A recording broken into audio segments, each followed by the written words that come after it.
آقا امیر سلام. خسته نباشین. بچه ها یه سری سوال داشتن، خواستیم اگه وقت دارین الان جواب سوالاشون رو بدیم. فرق پاد و ویپ رو لطفا میگین؟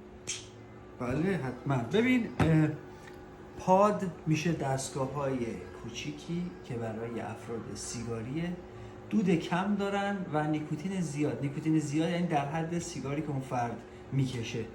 به عنوان مثال این پاد،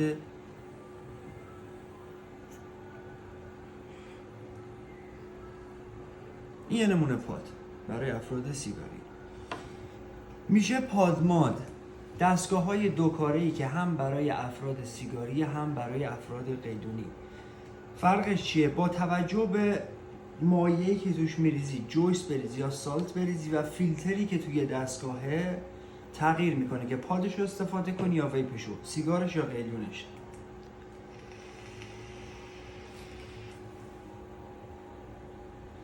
بعد میشه ویپ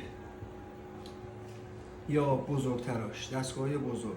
ویپ میشه چی؟ دستگاهایی که دود زیاد دارن و نیکوتین کم، یا همون بخار زیاد نیکوتین کم، برای افراد قیلونی.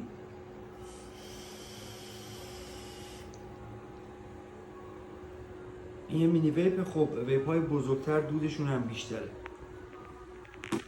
پس شد چی؟ پاد دود کم، نیکوتین زیاد برای افراد سیگاری.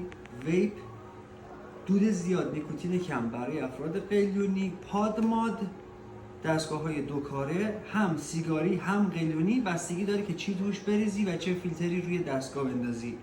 خیلی مخلص. مرسی، متشکرم.